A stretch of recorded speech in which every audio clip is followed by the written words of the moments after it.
Hello મિત્રો, મારી આ યુટ્યુબ ચેનલમાં આપ સર્વનું હાર્દિક સ્વાગત છે. આજે આપણે ધોરણ 4 સ્વધ્યન પોથી ભાગ નંબર 5 વિષય ગુજરાતી છે. એકમ 9 કમળ જળકમળ એકમનું આપણે સંપૂર્ણ સોલ્યુશન જોવાના છીએ. અહીં પ્રશ્ન 1 છે, ઉદાહરણ મુજબ શબ્દો બનાવો. તો અહીં ઉદાહરણ છે સડ તો સડસડાટ, તો અહીં ગડ તો ગડગડાટ, ગણ તો ગણગણાટ, જણ તો જણજણાટ, ફળ તો ફડફડાટ, વલ એટલે વલવલાટ. હવે અહીં પ્રશ્ન 2 છે, શબ્દ ચોરસમાંથી એકમમાં આવેલ શબ્દો શોધો અને લખો. તો અહીં ઉધા તો સવળા, ડાળી તો ઠૂઠા, અને લાંબા તો ટૂંકા, વાંકા તો ચૂકા. હવે પ્રશ્ન 3 છે, લાગુ ન પડતો શબ્દ છે કે વાક્ય ફરીથી લખો. તો અહીં આપણે ક્યારેક અને ફરવા એ બે છેકી નાખ્યા છે. તો ગામના છોકરાઓ દરરોજ સવારથી સાંજ ગાયો ચરાવવા જંગલમાં જતા. પછી આગળ 2, ગોવાળો રમતી વખતે કાલિય નાગ જો રહે છે એ ધરાથી દૂર જ રહે. હવે 3, બાકીના ભેરુઓ અંદર અંદર ગણગણાટ કરવા લાગ્યા. પછી 4 છે, કૃષ્ણ તો દડાને જોરથી ફટકાર્યો એટલે દડો જઈને પડ્યો.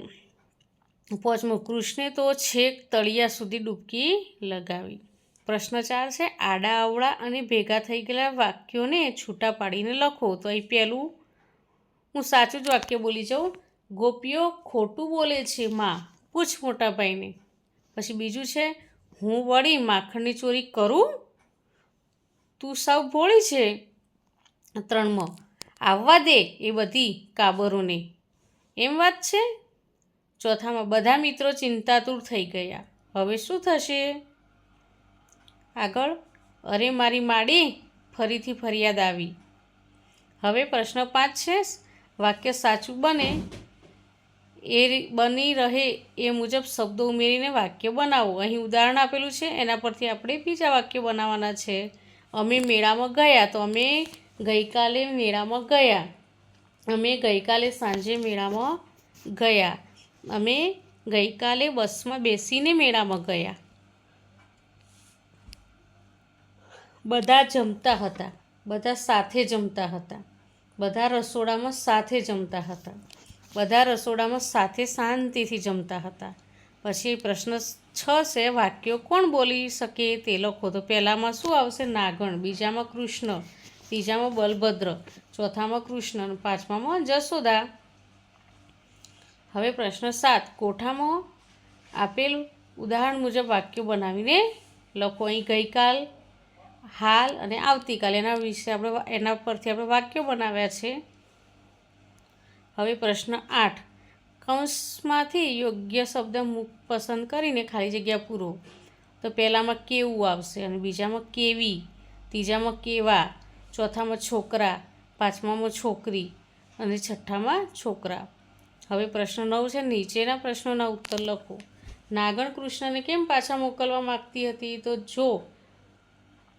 જો નાગણનો પતિ જાગી જશે તો તે કૃષ્ણને મારી નાખશે, આથી તે કૃષ્ણને પાછા મોકલવા માગતી હતી. નાગણે નાગને કેવી રીતે જગાડ્યો. તો નાગણે નાગના ચરણ ચોંપીને મૂછ મરડીને પ્રેમપૂર્વક જગાડ્યો. ત્રીજો પ્રશ્ન છે, ત્રીજા મિત્રએ કયો રસ્તો સૂચવ્યો, શા માટે.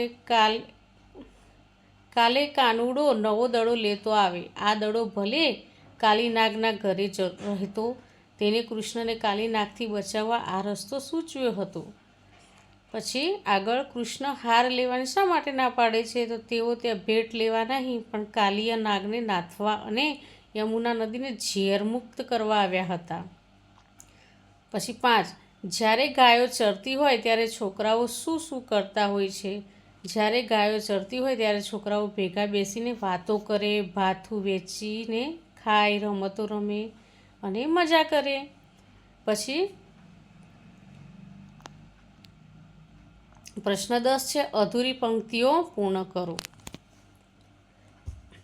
તારી માતાએ કેટલા જન્મ્યા તેમાં તું અળખામણો, મારી માતાએ 2 જન્મ્યા તેમાં હું નટવર નાનડો, નથી નાગણ હું માર્ગ ભૂલ્યો, નથી મારા વેરીએ વળાવ્યો, મથુરા નગરીમાં જુગટુ રમતા, નાગનું શીશ હું હાર્યો.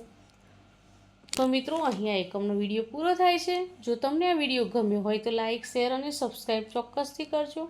અને હા, જેને જરૂર હોય તેને શેર પણ કરજો. બાય.